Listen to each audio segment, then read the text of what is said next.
Oke, selanjutnya kita bahas mengenai subbab selanjutnya yakni organ. Nah, apa sih pengertian dari organ itu? Organ merupakan kumpulan dari beberapa jaringan yang memiliki fungsi tertentu. Nah, organ itu sendiri terbagi menjadi dua, ada organ dalam dan organ luar. Organ dalam contohnya seperti paru-paru, hati, ginjal, lambung, dan lain-lain. Sedangkan untuk organ luar, contohnya ialah mata, hidung, mulut, telinga, dan lain-lain. Kemudian di sini ibu mencontohkan organ lambung. Seperti pengertian yang barusan kita bahas bahwa organ terdiri dari jaringan-jaringan yang memiliki fungsi yang berbeda. Begitu pula organ lambung. Organ lambung tersusun atas berbagai jaringan.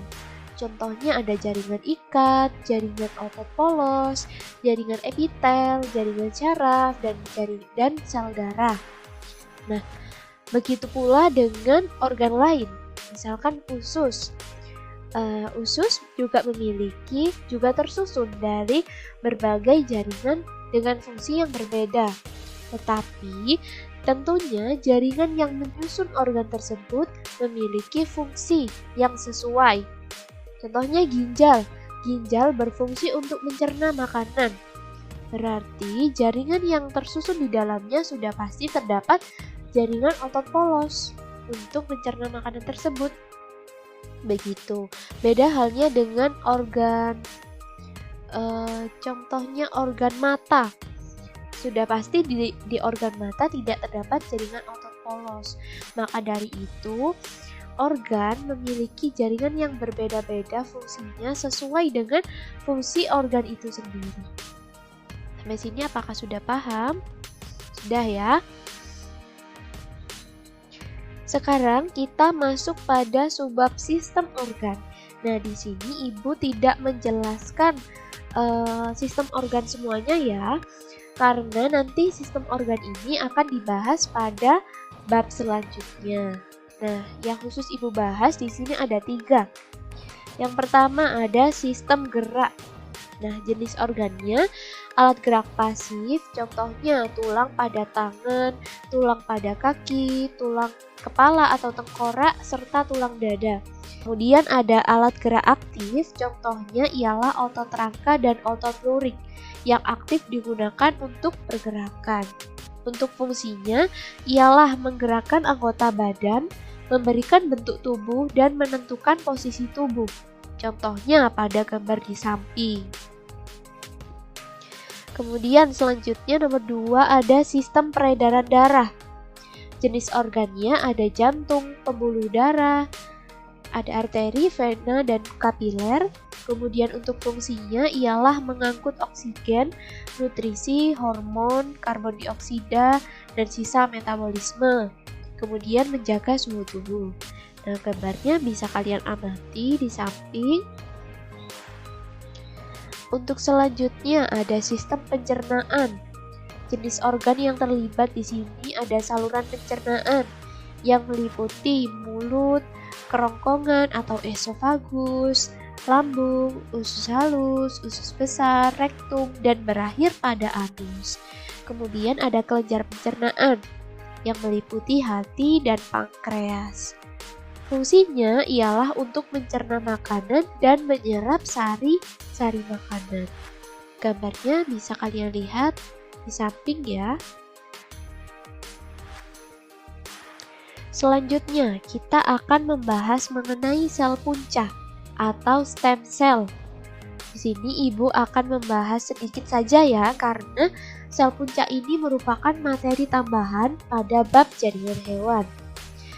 Jadi, sel punca ialah sel awal atau sel yang pertama kali terbentuk sebelum ia terdiferensiasi menjadi sel-sel dengan fungsi-fungsi tertentu.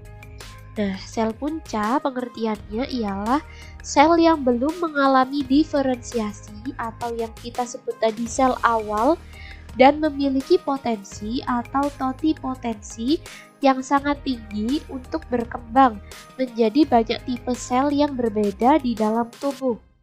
Nah, karakteristiknya ialah berdiferensiasi dan beregenerasi.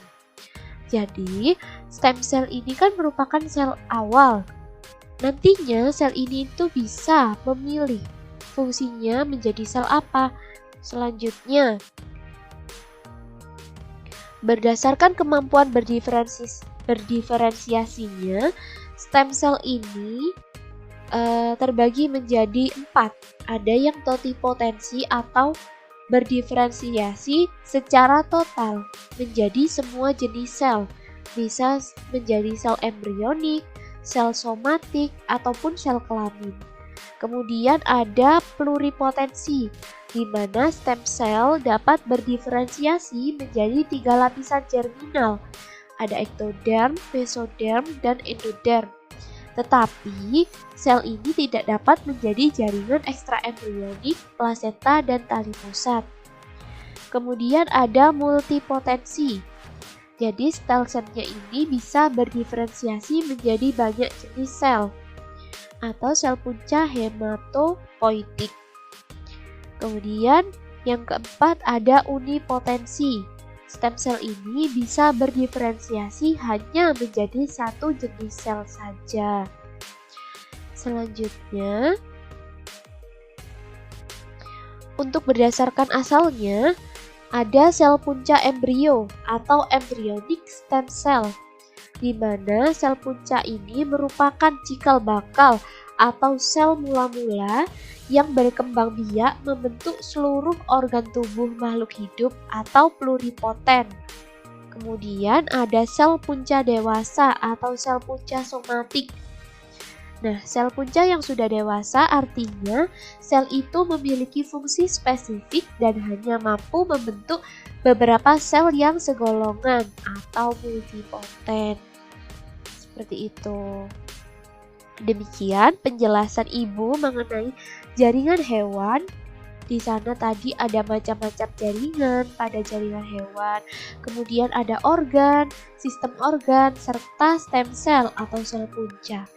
Nah, dari penjelasan Ibu tadi, Ibu harap kalian dapat memberikan pertanyaan ataupun juga menjawab pertanyaan dari teman lainnya yang sudah bertanya. Nah, nanti dari pertanyaan dan jawaban kalian akan Ibu catat, mendapatkan 1 poin tiap jawaban atau tiap pertanyaannya. Jadi, dari diskusi kita melalui video ini, Ibu harap kalian bisa aktif dan Ibu harap semuanya bisa mendapat poin. Oke, terima kasih. Semoga penjelasan Ibu bisa bermanfaat bagi pemahaman kalian. Nanti untuk pertanyaan dan jawabannya bisa langsung kalian ketikkan saja melalui kolom komentar. Sekian dari Ibu, terima kasih. Mohon maaf apabila ada salah kata. Wassalamualaikum warahmatullahi wabarakatuh.